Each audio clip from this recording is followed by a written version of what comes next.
매슬로우의 그 욕구 발달 단계가 있습니다. 매슬로우의 욕구 발달 단계가 초창기에는 5단계를 주장을 했어요. 그러다가 매슬로우가 3개를 더 거기다 추가를 하게 됩니다. 그게 뭐냐면은 5단계였던 자아실현의 욕구를 7단계를 올리고 중간에 인식의 욕구하고 미적인 욕구를 집어넣고 마지막 단계에 초월의 욕구를 집어넣습니다. 그러니까 매슬로우도 나이를 먹어가면서 그 인생의 욕구 발달을 좀 더 세분화시켰는데,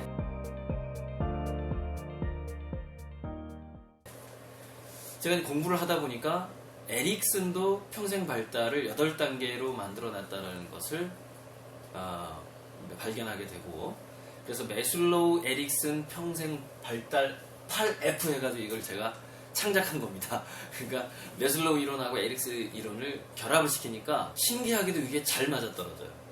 그게. 그래서 같이 외우기도 좋고 해서 이게요. 매슬로우하고 에릭슨 같은 경우에는 교육학, 유아교육학과라든가 이런데 그 시험 보는 사람도 다 공부하는 겁니다. 이거.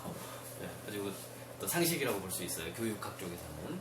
자, 1단계 생리적 욕구는 잘 알겠지만은 기저귀를 가는 그런 단계죠. 배고프고 똥오줌 싸면 불편하고 그런 애기 때. 그런데 그때 대략 시기로는 태어나서 한 1년 정도라고 보시면 될 것 같아요. 그때 기저귀를 갈고 하는 그 과정에서 지나치게 아이가 방치가 돼도 안 좋고 너무 과도하게 엄마가 그 아이의 그 생리 현상에 개입해도 안 된다. 너무 빨리 개입해도 안 된다라는 거예요. 적절한 애착 관계가 중요하다. 그래서 그 애착 형성이 잘 되면은 아이들은 이 생후 1년간 신뢰감과 불신감 사이에서 갈리게 된다 이 말이에요.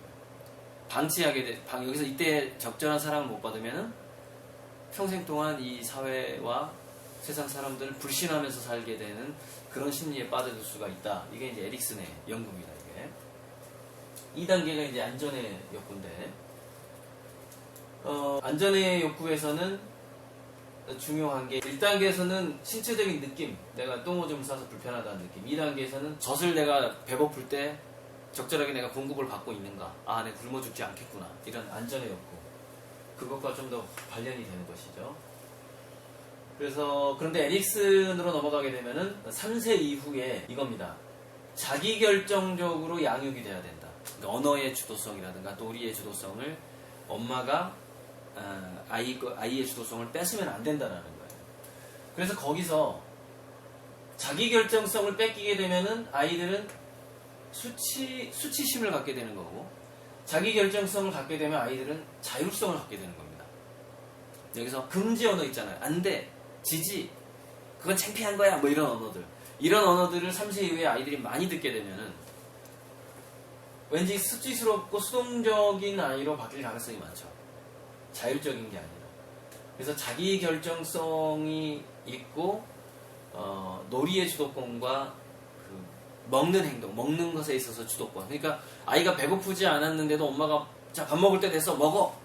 이거 자체는 자율성을 빼앗는 거라 이거죠. 이렇게 연결이 되는 것이고, 3단계는 이제 소속감의 욕구, 이제 또래 관계가 중요해지는 것이죠. 이제 주로 유치원 이후라고 볼 수가 있어요. 그래서 이때 소속감의 욕구가 여기서 왕따를 당한다거나 했을 경우에는 에릭슨의 연구에 의하면 자기 주도성을 갖느냐 죄책감을 갖느냐로 갈려진다 이거죠. 그래서 이때 이제 엄마들이 책을 읽어준다거나 교육을 들어갈 때 중요한 건 뭐냐면은 친구처럼 해주라 이거. 친구처럼 공평하게. 그러니까 아이의 의견을 충분히 물어보면서 어떤 활동이 들어가야 된다. 교육 활동이나 체험 활동이. 이제 3, 4번이 이렇게 연결이 되는데, 소속감 다음에 자존감의 욕구가 생기는데, 아이의 주도성을 빼앗게 되면은 열등감과 죄책감 쪽으로 가게 된다는 거죠. 근데 아이의 주도성, 자기 결정성, 주도성을 인정해주게 되면은 자기 효능감을 느끼면서 자기가 성취감을 느끼는 만큼 더 아이들은 근면해집니다. 그러니까 자기가 정한 것에서 더 오래 참는 경향이 생긴다는 거죠. 이거는 그 미술품 재료 고르기 그 심리학 실험이 있습니다. 선생이 미술품 재료를 골라주는 것보다 아이들이 직접 미술품 재료를 고를 때 쉬는 시간에도 놀지 않고 창작 활동을 하더라라는 그 심리 실험이 있어요. 그래서 어쨌건 자기주도성은 그렇게 자율성, 주도성, 근면성에 영향을 주게 된다. 그래서 초등학교 때에 굉장히 그 자기가 성취감을 느껴보는 게 굉장히 중요하다. 그래서 작은 것에도 칭찬을 좀 해주면서 엄마가 너무 잘난 척 하지 말고 가르치려고 하지 말고. 보통 엄마들이 초등학교 한 4학년 때까지 가르칠 수 있는 실력을 가진 엄마들이 많습니다. 그런데 이제 그 초등학교 4학년 때까지 가르쳐 버리게 되면은 오히려 근면성과 주도성을 상실하게 되죠. 죄책감과 열등감, 수치심 이쪽이 더 많아지는 아이가 될 가능성이 많죠.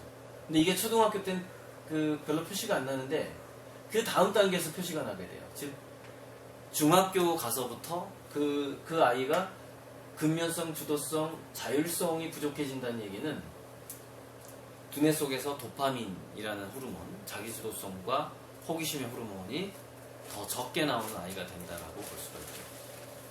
그래서 이상하게 공부에 집중이 잘 안 되는 거죠. 더 오래 하고 싶은데 공부가 더 오래 안 되는 거죠. 인내심이 안 나오는 거죠. 그래서 정작 공부를 해야 될 때 성적이 떨어지는 결과를 낳는다. 언제부터? 되게 보면은 초등학교 때 엄마한테 관리받았던 아이들은 중3 이후에 성적이 떨어집니다. 공부의 양이 많아졌을 때 몰입이 안 되면은 그 많은 학습량을 머릿속에 집어넣을 수 없기 때문에